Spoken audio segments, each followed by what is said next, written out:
we're going to talk about two short stories that are a little bit long, but long here only means 16 to 20 pages. The first by William Faulkner. Faulkner, Nobel Prize, of course, famous novelist, but I must confess, I feel that I know several of his short stories, maybe 6 or 7, that are all great. I suspect he's another case of an author who wrote great short stories, but I think probably not great novels. And that's probably true of many authors. Many authors have been capable of writing great short stories, but the novels, I suspect that Faulkner's novels are forgotten already. And people, when I was growing up, people thought that would never happen. Hemingway's novels, I'm sure, are forgotten already. But his short stories might survive for a while. Graham Greene, maybe the same thing. Okay, of course, if you're looking for an explanation why, there's no money in short stories. Someone will give you $50 for a short story, but of course there's a lot of money in novels. That's it. Okay, That Evening Sun. Like most of Faulkner's works, it's situated in Mississippi. But early in the novel, we realize that we have a narrator, a first-person narrator who is involved in the action. And a significant element of this story, really it is a great story, a significant element of this story is who's the author. And I have a theory about that, which I'm absolutely sure is true. Okay, but we don't know, and I'll help you at the end speculate about that. The narrator says that when he was younger, Nancy, we know her name is Nancy, we don't even know her last name, and it doesn't matter. Nancy, a black woman, used to come to our house to fetch laundry, and then she would take the laundry home, wash things in the probably in the stream that went by her house, her hut, her shack. Quite poor, of course, black woman. And we know that Nancy also took customers as a prostitute on the side. White, of course, because the whites had the money. Now, who's our family? We know that our family means father, as he's called father. Father's a lawyer. They live in a nice house. They are prominent citizens of the town. Mother, who is always sick, always upstairs, sick in bed, always complaining. Valetudinarian, let's say. A person who is always sick. Another word is psychosomatic. We use this word to suggest that her illness, mysterious, derived really from her mind. That is, she wanted to be sick, and it's pretty clear that she wanted to be sick in order to get attention from her husband. And her husband is brutally critical, cool, and unemotional. And the cooler he is, the more whining and complaining she does. And the more whining and complaining she does, the cooler he becomes. This cycle, not uncommon in marriages, I think. Some variation thereof. Okay, they have 3 children. The oldest is Candace. Now, by the way, this family is in many of Faulkner's works, many of his novels. The same group is in The Sound and the Fury, which I can't do. I read once a long time ago, but I found it kind of baffling, irritatingly baffling. Anyway, the same family, same people. Faulkner does that. Okay, Candace is the oldest. She's maybe 12. Quentin is maybe 9, and Jason is maybe 7. Okay, they're the 3 children. Nancy, as I said,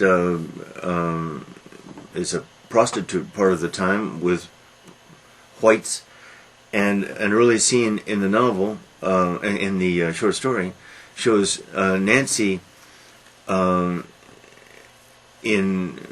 center of town, I guess. This is a long time ago. This is beginning of the 20th century. Faulkner wrote this probably in about 1935, 1940 maybe. But the narrator said that he's talking about events that had taken place in his own childhood. In fact, he says 15 years ago. Okay, just to keep you alert here, we know then that one of the children is the narrator, and that the narrator must be in his or her 20s. Even Jason, 15 years ago, 7, would now be 22. Quentin, 9 years ago, would now be 24. And Candace, 15 years later, would be 27. Okay, so 15 years earlier. And in this first scene, Mr. Stovall, the deacon of the church, or a deacon of the church, and Nancy are, I guess, having some kind of argument, but the point is, Nancy says, "You owe me for 3 times now, Mr. White Man." And she speaks in very uneducated black. "You ain't paid me for 3 times now. You going to pay me?" And Mr. Stovall is so angry at being humiliated in public, he's a deacon of the church after all, that he kicks Nancy in the teeth, knocks one of her teeth out, and then the police come, of course, and arrest Nancy, not Mr. Stovall, Nancy. What a great scene! It's a good scene. It's a reminder. Here's Faulkner writing in the 1930s. Let's say 1935. Faulkner never openly protests against the injustices done to black people, but all of his works contain, or many of his works contain, these poignant, striking scenes that simply show the kind of injustice that took place. And the whole story, as I'll point out, he's not a civil rights protester or something. He is an observer, and he tries to observe objectively and tell objectively without preaching, and that's a mark of his greatness right there. The more the preaching, the less the quality, the lower the quality. The more obvious, the lower the quality. So Faulkner gets high marks in things like this, and the story is a masterpiece. Okay, so what's Faulkner saying? Number 1, how totally unfair. She's being arrested as a prostitute for prostitution. Well, that whole institution is a glaring mark of, is a glaring, what should we say,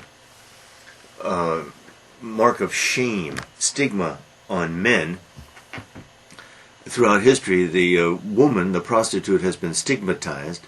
The male client, she's only a prostitute because she needs money, and the male client gives her money, and therefore the institution exists. The male client always does what he does with impunity. That whole institution of prostitution is a mark of shame on men. Second, she's black, and so she's being arrested because she's black. Well, this is ridiculous. And he, of course, a deacon of the church, perfect for our hypocrisy. Males and white males in southern United States, and north too, it could have happened. Okay, so Nancy gets taken to jail, And next we hear that she tried to hang herself with her own dress, took her dress off, made a noose, tried to hang herself, but she couldn't keep her hands from grabbing the cloth. And this has, I must admit, this has obsessed me. The idea of a person hanging him or herself. Okay, the typical way, as in Shawshank Redemption, there's a movie, I'm not sure we did it. Oh boy, we must. It's Koreans love the movie, and with good reason. It's a great, wonderful movie. Anyway, there, a minor character hangs himself. But the way he does it is, puts a chair on a table, the noose on a beam, it must be a high ceiling, then stands up on the chair, kicks the chair away, and is left dangling. Well, he's not going to get away from that, probably, if the noose is made right anyway. And he's an old man anyway, and he wants to die.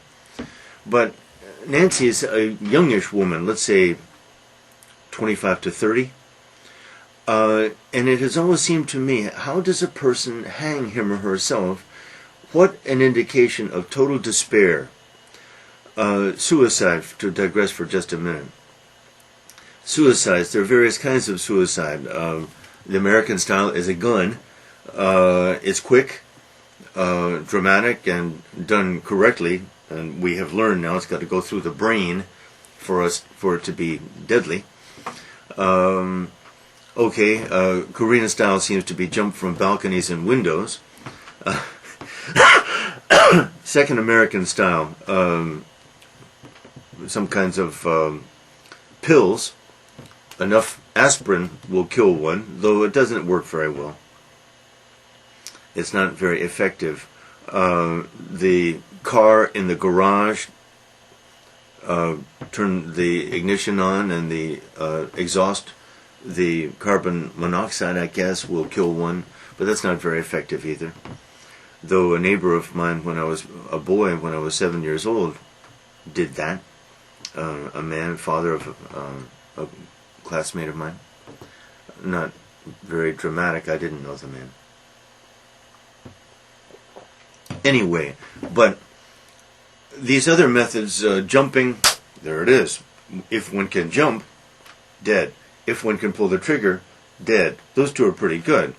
But this hanging oneself, when your hands aren't tied, and so clearly you would naturally, probably, survival instinct would tell you to try to stop this from happening. If you don't stop it from happening, what a huge indication of despair. Nancy had reason to hang herself, but she couldn't do it. And the jailer says only way a nigger would do that would be if she was high on cocaine. And there's indication of cocaine in the story. This is 1935 now. Now, Nancy has a common law husband. That means they have lived together for, in most states, at least 10 years. And so they're declared man and wife, even though they aren't man and wife. Legally, they are. Okay, his name is Jesus, spelled Jesus. Jesus means he's somewhere in his family, from Mexico probably. Jesus is not a big man. He's got a huge scar down the side of his face. That's the first indication of him. And a string around his neck and down his back. At the end of that string is a razor blade. He is one violent guy. And probably he sells drugs. And he's angry all the time at the white man. Now, next, Nancy is pregnant. Next, it turns out that Nancy is pregnant.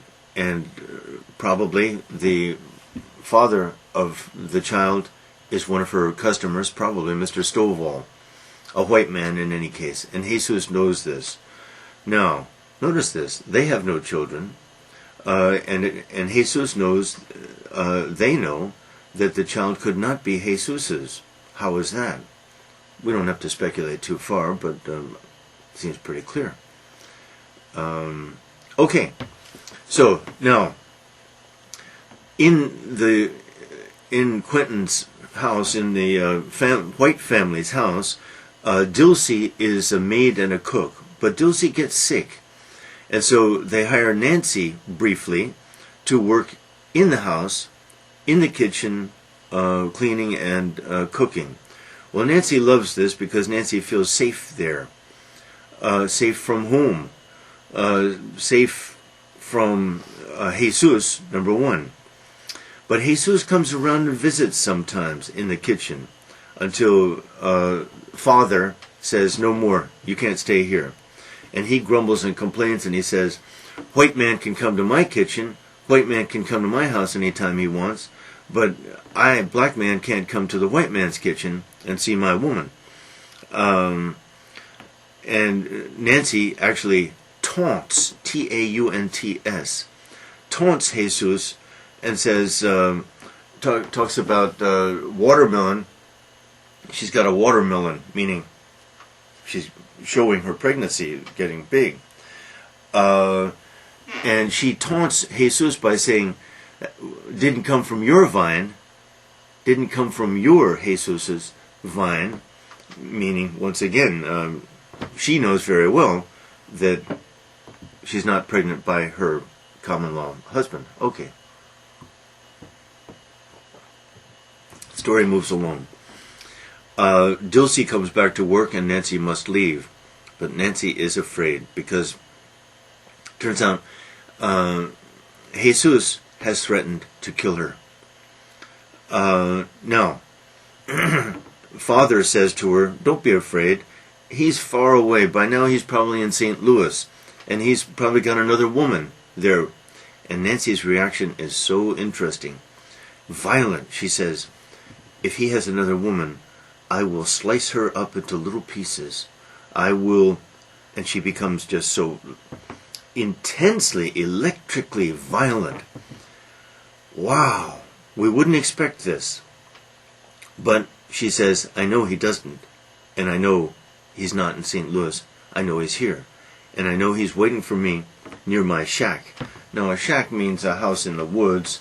No house very nearby. Well, we realize that this is a special relationship between Nancy and Jesus. It's apparently not sexual, but there is electricity between them. Now, what I haven't told you is the long passages, and there are several. The story is 15, 16, 18 pages long, as I said. Many of those pages contain quotations of things said by the three children, especially by little Jason. And the sort of thing is, I'm not a nigger, you're a nigger. I'm not a nigger, you're a nigger. It's, well, I can't think of it because it's so irritating to read. It's so irritating. And Faulkner, of course, knows it's irritating. The children just banter, that is, talk as children talk, irritating, annoying to each other, annoying to anyone who has to listen to them, not funny, not witty, just irritating, whining, complaining. Oh, tell us a story. Oh, you already told us that story. If you don't tell us another story, we're going to go home. This they say to Nancy. Nancy, of course, tries to keep them in the home, in her little home, because as long as they are there, Jesus is not a danger. But returning to this irritating page after page, I bet at least 3 of the pages consist of the children's whining, complaining, taunting each other. By the way, we also get some of the whining and complaining of Mother, the apparently sick woman. How irritating that is too. Now, Father seems to be a good man. At least he shows some understanding of Nancy. He willingly walks Nancy home with the children, and we listen to more of the nonsense of the children.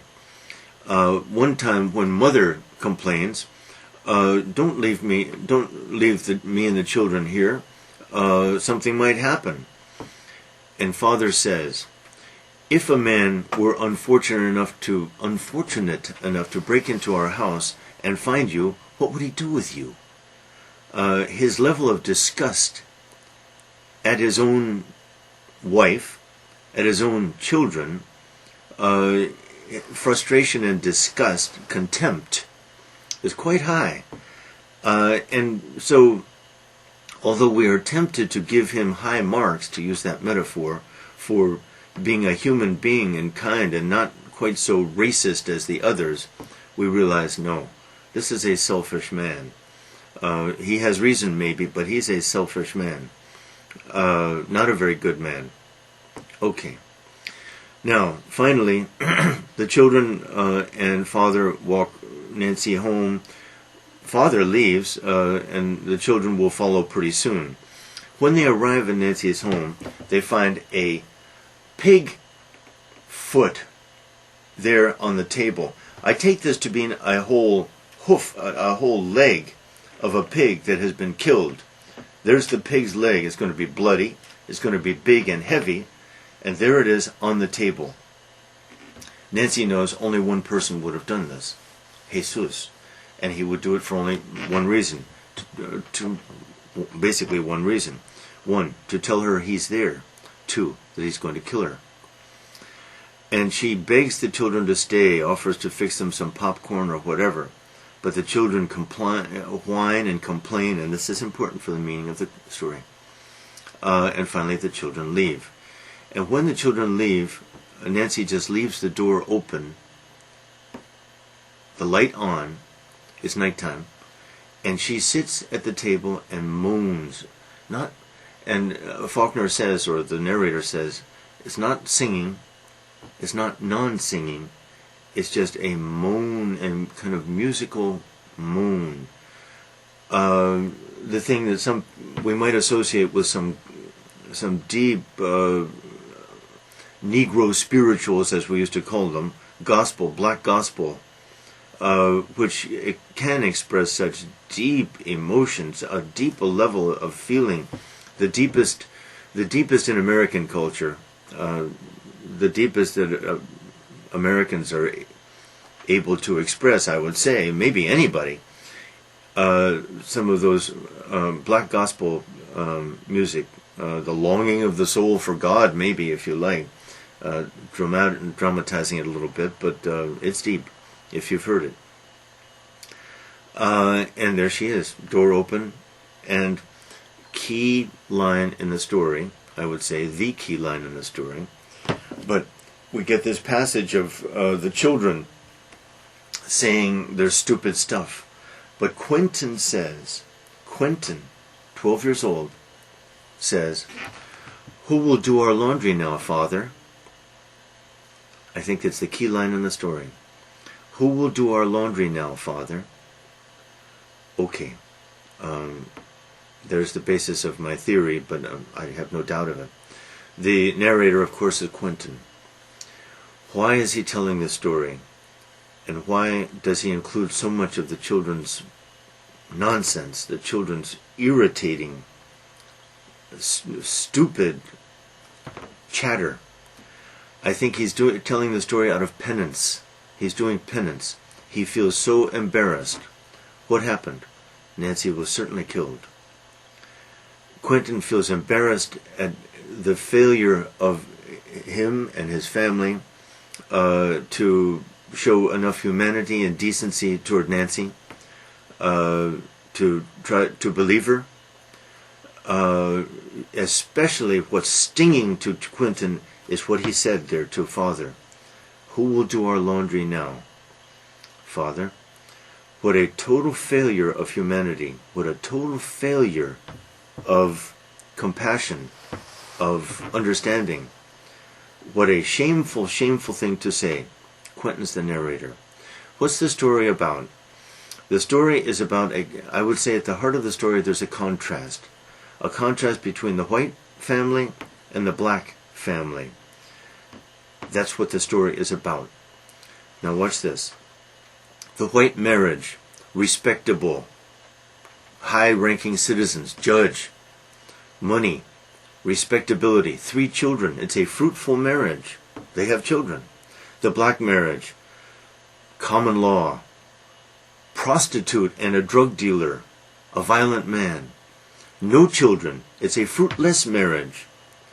But on the level of emotion, we have the contempt that father shows toward mother and his children, the total lack of feeling between them and among them, almost. On the other hand, in the black marriage, this high level of electricity, this level of feeling that is knowledge. When feeling reaches that level, it's knowledge. Does Nancy just think Jesus is out there? No. She knows it. And if she knows it, he's there. Why? Because on her level of intense emotion, there is no maybe. There is no guessing. It's absolute certainty. And she knows it without the pig hoof being there too. That didn't have to be there. In fact, it's a flaw in the story. The reason why it's there is that the white family should have taken the threat more seriously because of that. But Nancy didn't need that hoof to know that he was there. She knew. She knows exactly where he is. What a contrast. What a story. Educated, uneducated, and down the line. Now, does that mean he's praising the black marriage? No. It's a violent, fruitless marriage. But he sure has contempt for the white marriage. Does he have contempt for the black marriage? No. There are too many sociological forces that almost force them to be in that situation. If he has sympathy for one of them, it's not for the whites, it's for the blacks. But the violence he can't condone. I'm sure he can't condone that either. But notice Mr. Stovall was violent at first. Great, great, great story. William Faulkner, That Evening's Sun. Okay, here's a second great short story. The Destructors by Graham Greene. Graham Greene won Nobel Prize, also British novelist. Pretty sure he did, somewhere along the line. Usually called a Catholic convert. I'm not sure what importance that has. The Destructors. The situation is London after World War II. So let's say 1947, I think, is the date. It's a good story for us non-British people to read for many reasons, but one reason is that the amount of damage that the German bombs and the V-2s inflicted on London, especially during World War II. I mean, the bombings were daily, and it just went on and on and on. And the courage of the British, the good humor of the British, is made fun of almost by them, but affectionately because, wow. And Hitler didn't dare invade because of the strength of the British Navy and submarines. Anyway, but it was a brutal time. So, the story centers on the Wormsley Common gang. Wormsley Common is a location in London, still I think, and common means an open ground big enough for a few cows and horses to graze grass there, but as in an urban setting it's just an open green grass area, and houses will be built around it, but they try to keep it clear for health and just space. Okay, the Wormsley Common gang. Okay, the head of the gang is Blackie.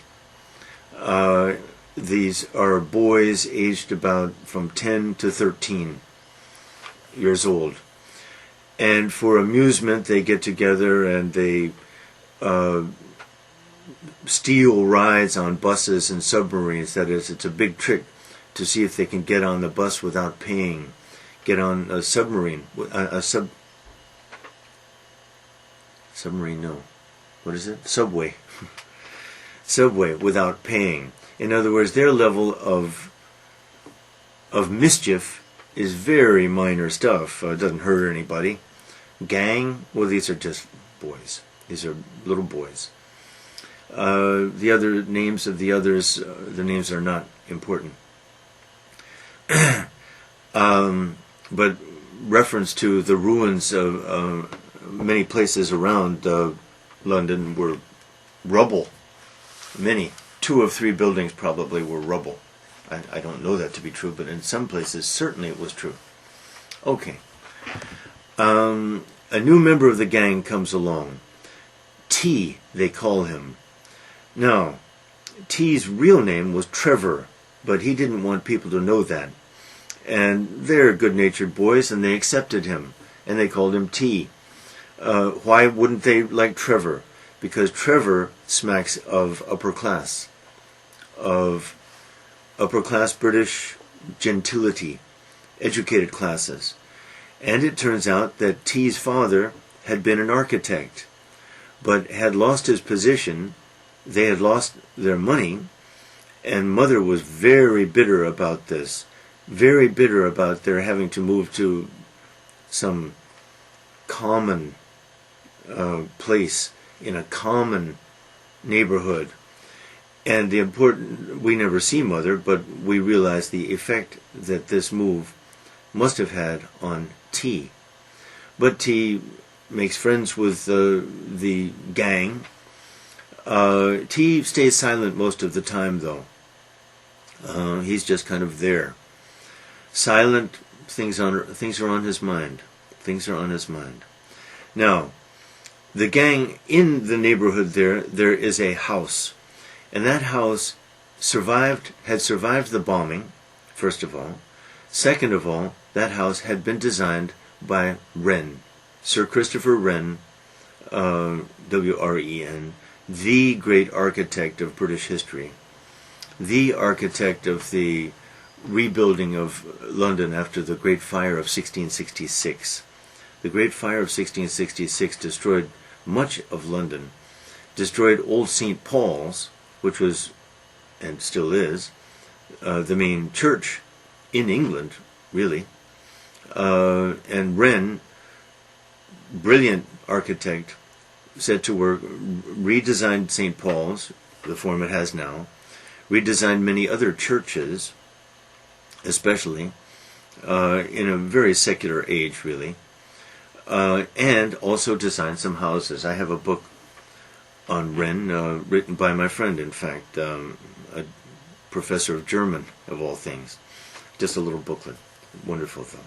Okay, so this house that had escaped the bombing had been designed by Wren.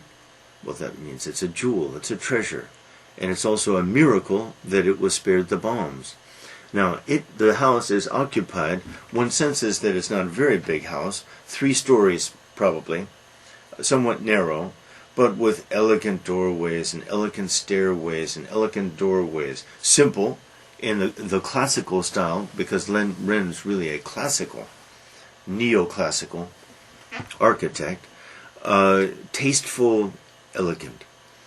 Okay, the house is occupied by a man whom the boys call Old Misery.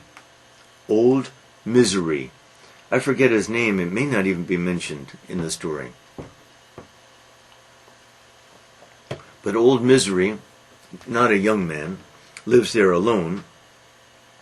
And one day the boys were playing with a ball and hitting the ball against a wall or against the house, and Old Misery had asked them to please stop. They didn't like that. But he had offered them some candy later on, too. But they didn't accept that either. They've got their pride. And they don't like him, but they don't have a very good reason not to like him, really. They know nothing or care nothing about the house that he lives in, though. Okay, but along comes Trevor. One day, Trevor arrives at the gang meeting, and he says, he has been in there. Where? Old Misery's house. So? It was designed by Wren. Who? What? Oh, T, please, they say sarcastically. Now, let's get a picture here. These are boys, these are common boys. The Wormsley common, we'll use the word common in its real meaning here. Common, uneducated, common, unrefined. Wormsley, emphasis worm. Worm suggesting corruption, even suggesting sin and death. Wormsley common gang. These boys have a horror of courtesy, a horror of gentility, of good manners, of breeding, of elegance, of education. Horror. Disgusted by it. Disgusted maybe no, but amused and scornful, disdainful of it. So when T arrives saying that the house had been built by Wren, what's that to them? And it only reminds them of T's background and how different T's background is from theirs. But I have an idea, says T. This will be the great project of our gang. And he proposes this idea. The idea is that they will destroy that house. It will be a work of art. The destruction of that house will be a work of art. Here, destruction is a creative force because they'll destroy it artistically. And the idea here is T knows exactly all the centers of the fulcra, the centers of the axes, where all the pressure comes, and where if they undermine that, the whole thing or a large part of it will come down. And here, this line that goes all the way to the roof is based on this, undermine that, and the whole thing comes down.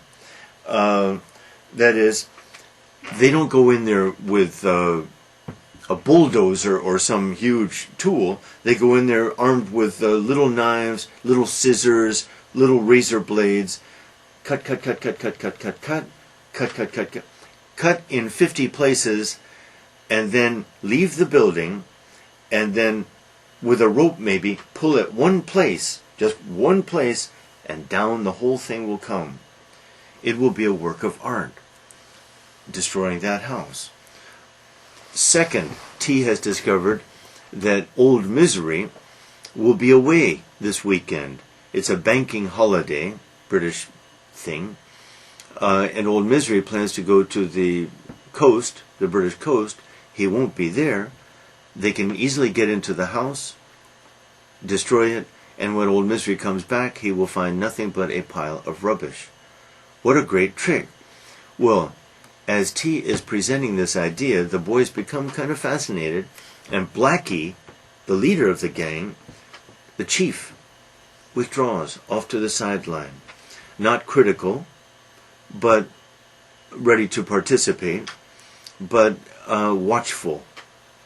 Very interesting. Okay, so the day comes, Old Misery is gone, they get into the house. T is the chief of this whole operation. He tells everybody what to do. They work 12 hours, 14 hours. These are boys who were incapable of working at anything for 1 hour. Lazy boys whose energy had no direction at all. They worked for 12 hours. And they didn't stop. They loved it. In this artistry of destruction.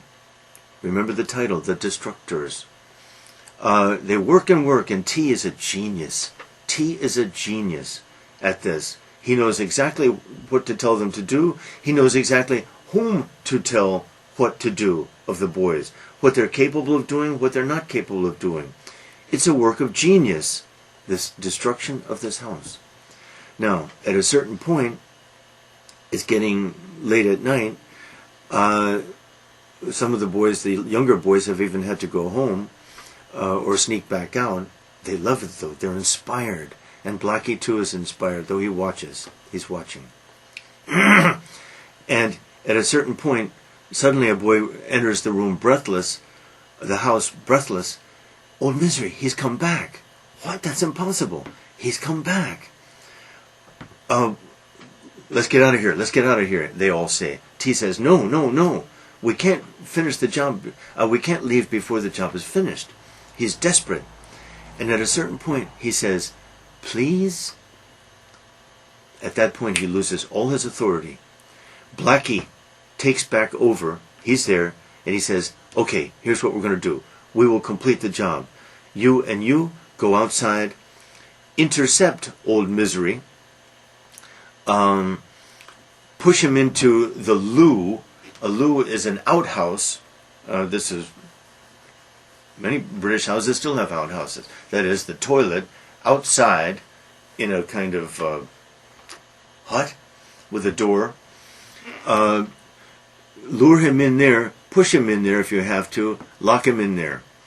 And then give him some blankets and a pillow too, because he only has to be there overnight.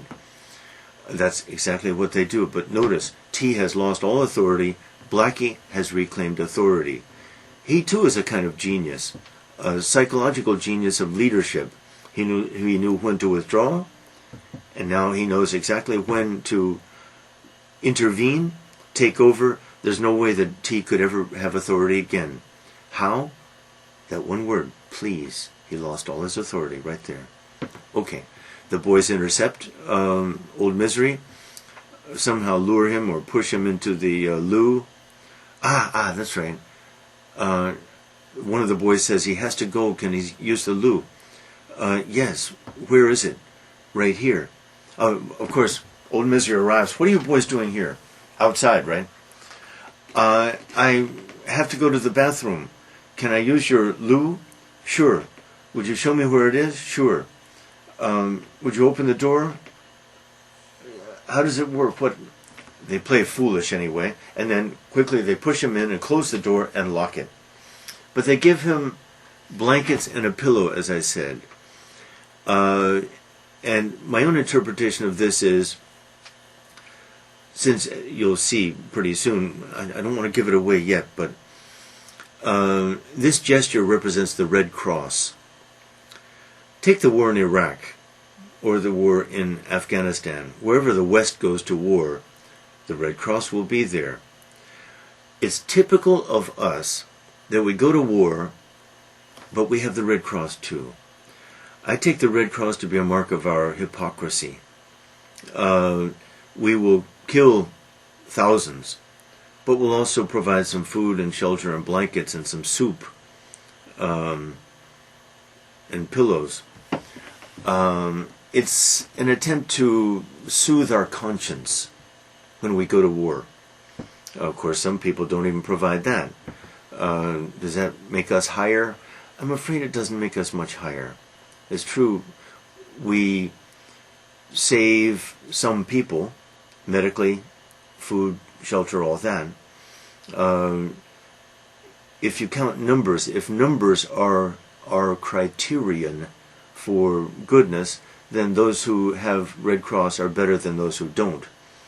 But that's a pretty slippery criterion, I'm afraid. Numbers aren't worth much. Okay. Then they go back inside, and they finish the job. In the morning, I forget how, but one of them lets Old Misery out of his hut,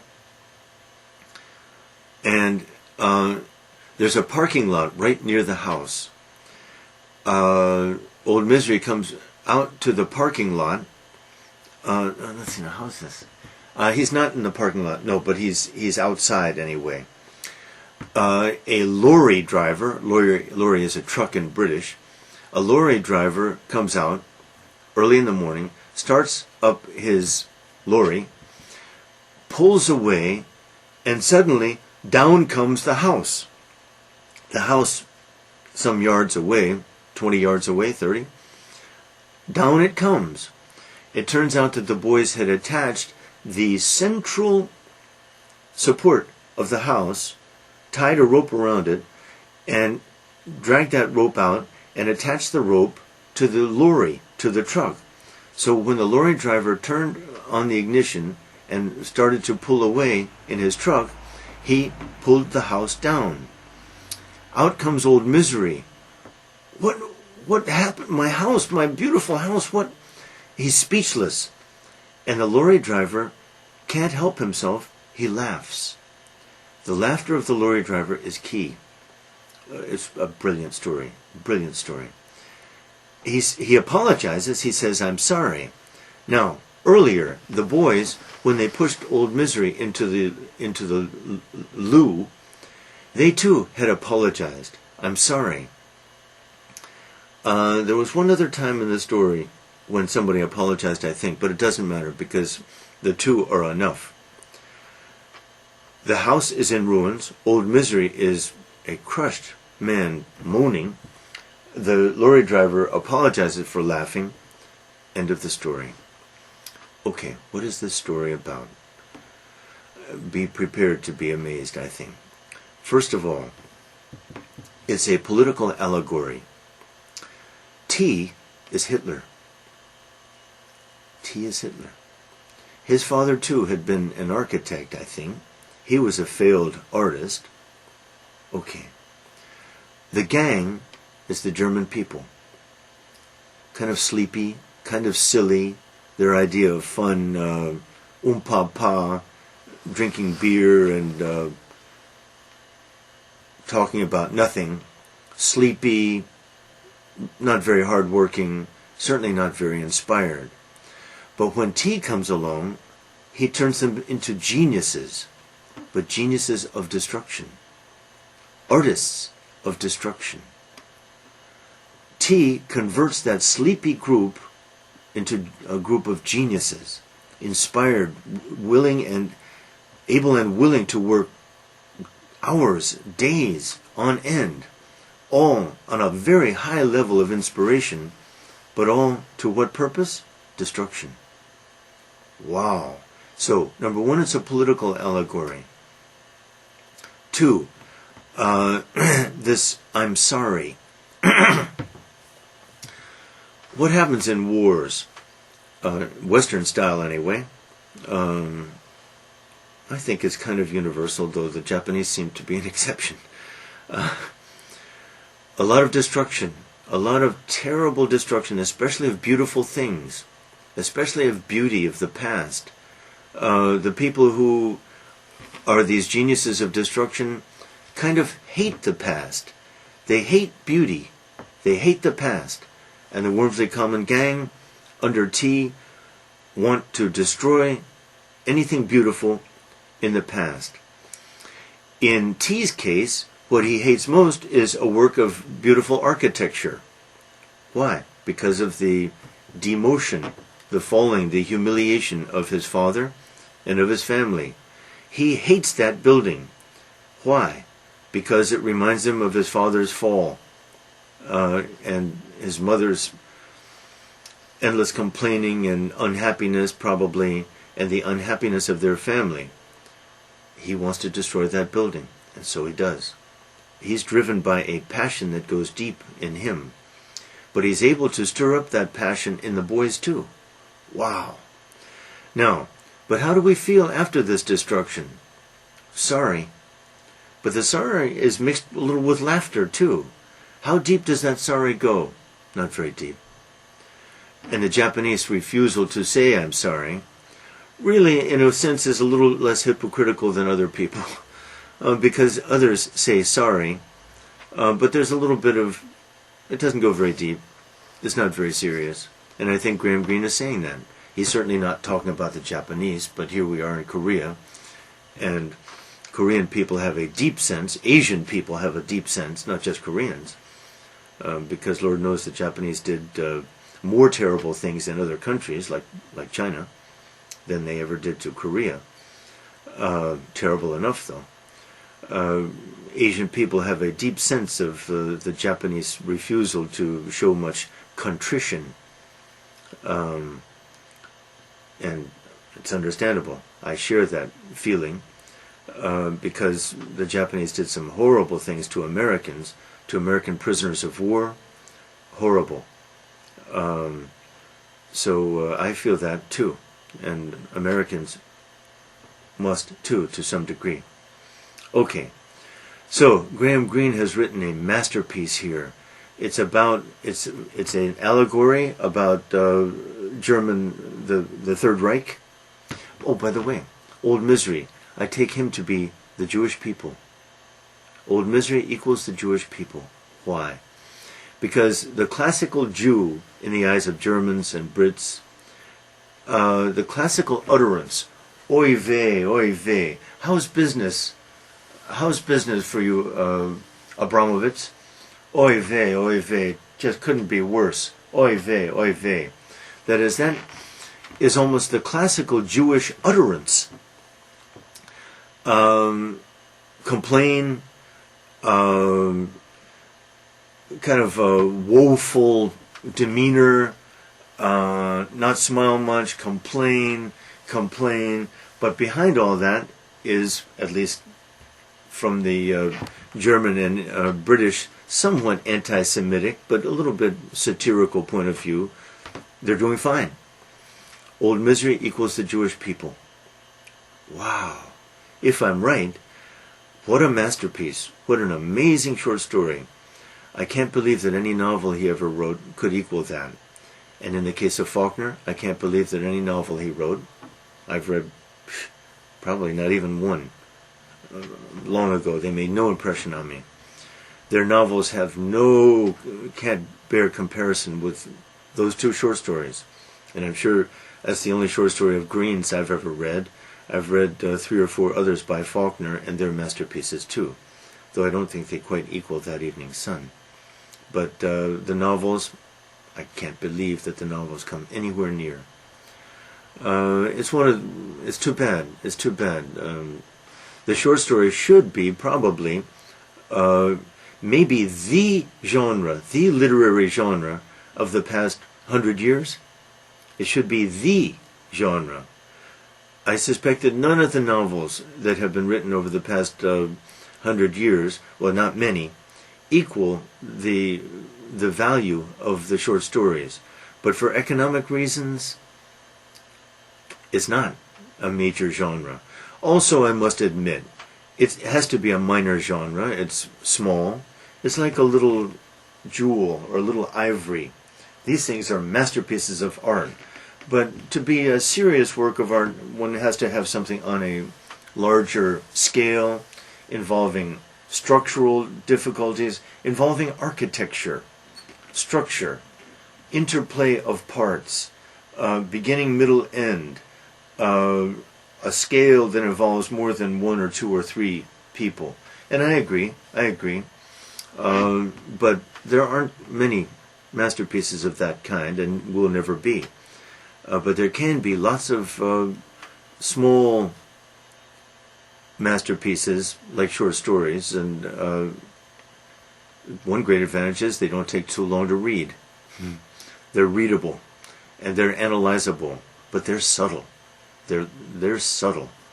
I've never read anything about either of these stories, but I feel pretty sure that I've identified their meaning and the author's intention.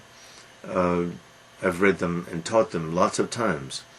I certainly didn't get them on the first reading. 3rd, 4th, 5th reading maybe.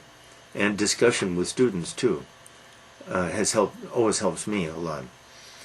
I just learned something about Homer. In fact, a girl, 11th grade girl, discussing the Odyssey. Just to illustrate this point, we have a couple of minutes.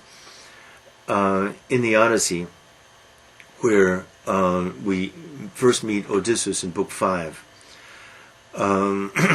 on Calypso's island, Hermes has come to tell Calypso to let him go. When we first meet her, Calypso, she is singing in her cave, in her beautiful cave, which Hermes admires. She's going up and down on her loom, weaving, and singing. She's happy. Then Hermes tells her, let him go, and she goes out to the coast where Odysseus is sitting on the beach, and he's weeping, sobbing and weeping, longing for Ithaca and his homeland. This incongruity has always struck me, and I haven't had an explanation for it until yesterday, maybe? Yesterday or the day before. One girl in the junior honors class said, "Guilt. Why is he weeping? Really? Guilt. What kind of guilt? Sexual guilt. Why is she singing? There's only one reason why she could be singing, and that is happy about their relationship, especially sexually. That's the only reason why she could possibly be singing and happy. Why is he weeping? Apparently he just satisfied her and made her happy. It can only be sexual guilt."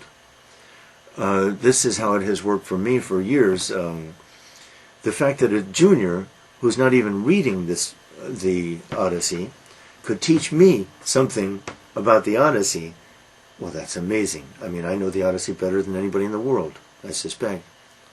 Better than anybody in the world. And she taught me this. Now, people will say, "What, Greeks? Sexual guilt?" The Greeks don't do sexual guilt. They don't have these Christian moral hang-ups about sexuality. But I think that's the only explanation. He can't perform with her and feel that kind of pain and sorrow at the same time. Now, you could say maybe Homer just ignored this. Maybe this is a carelessness of Homer. Homer's not careless about things like this. Homer is the sharpest of human beings. He knows exactly what he's doing. I could not ever suspect that. A carelessness in a thing like this, Homer's the master of such psychological things. Got it. Got it. Well, thank you. Okay, I know I'm not very good at this, because the kind of question I would ask is the kind of question that, I mean, did you hear what I said? Did you grasp what I said? And so basically that's what I do in my classes. I lecture and then I say, discuss what I said, basically. I'll try to be a little more specific. In That Evening's Sun by Faulkner, my kinds of questions are, discuss some character, discuss Nancy. But really the heart of the story is, discuss the black marriage, discuss the white marriage. Why is Quentin almost definitely the narrator? These are the three big questions. And your answers to these will reflect your degree of understanding of what I said. In the case of the Destructors, in what sense is the Destructors an allegory? Historical allegory. Whom does T represent and why? What is Green's view of our Western style of war? What I mean by that is, we destroy, we feel a little sorry about it, we've got the Red Cross, and we apologize, but I think it doesn't go very deep. And the laughter of that lorry driver tells a perfect story. It's a failure of compassion, by the way. Of course, he wasn't ready. But I think Green's point is, to be good human beings, we have to be alert and watchful all the time. We have to grasp another's pain. And mostly we are sleepy, lazy, and stupid. And we fail to grasp others' pain, even the pain of those near us. And the lorry driver has nothing in common, doesn't know this man. But he should have been able to grasp the level of that man's pain. Old Misery's pain, as that house came tumbling down, terrible. But he didn't. That lorry driver is human beings, is we. All of us, me too. All of us. All of us are that lorry driver. We're not ready. We're not vigilant. We're lazy and stupid, really. Okay, sorry, but I had to say that because that's certainly what Green is saying. When that man laughs and then apologizes for laughing, terrible.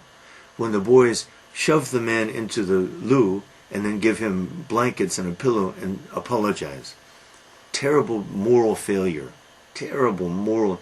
indictment, I-N-D-I-C-T, indictment, an accusation of directed at us, at all of us. Terrible.